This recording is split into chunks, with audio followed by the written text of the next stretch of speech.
Because these types of videos are doing so well on my channel, I figure I'd put together another one for you guys. Now today's team is one that needs a spark.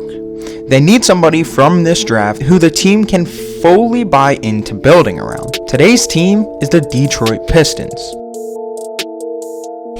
Before this season, where the team only won 20 games, the Pistons were just a mediocre team.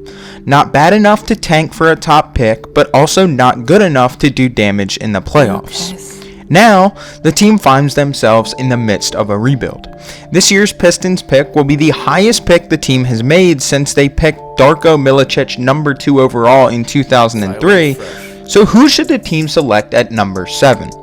Well, let's take a look at some of our options. First, by looking at the Pistons' current roster.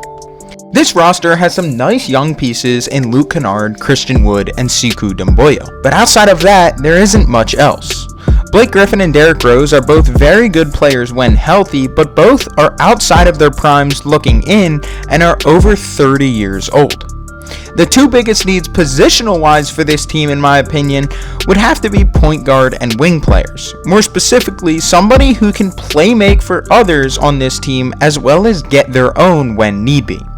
That leads us to option number 1. A player who could potentially fall to the Pistons at number 7 and somebody who could help the team right away. Meet Deni Avdija. Deni is somebody who I've made multiple videos on this channel and honestly is my favorite prospect from this draft. His playstyle is basically that of a point forward.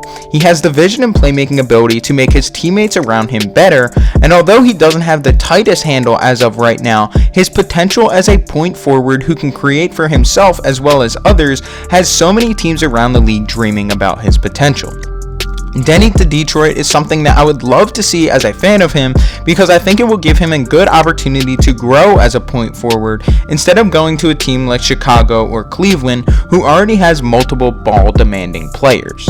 Now I know I said that the two biggest holes on this roster are that of point guard and wing players, but honestly another player that I could see the Pistons targeting in this year's draft if he is to fall to them is USC big man Onyeka Okongwu. Now I understand if you are a Pistons fan and are watching this video, you may be disappointed in this pick because it isn't a sexy pick and doesn't add too much flash to the team. But what it does add is an elite rim protector and honestly a player who is the most NBA ready from this entire class in my opinion. Okongwu is undersized at the center position, standing at 6'9", but in today's NBA that is somewhat good. He is quick enough to defend against smaller players on the perimeter, but is also athletic enough to defend the bigger centers around the league. This would definitely be another great pick for the Pistons and would benefit Detroit in their quest to find a franchise centerpiece. The third and final option, and in my opinion the player who I think the Pistons will eventually end up selecting in this year's draft, is the 19-year-old point guard from France, Killian Hayes. For those who don't know of Killian Hayes, he is the second best pure point guard prospect in this class, right behind LaMelo Ball, and is also an above average shooter and defender. I think this will eventually be the pick because I see Hayes falling right into Detroit's lap at number 7.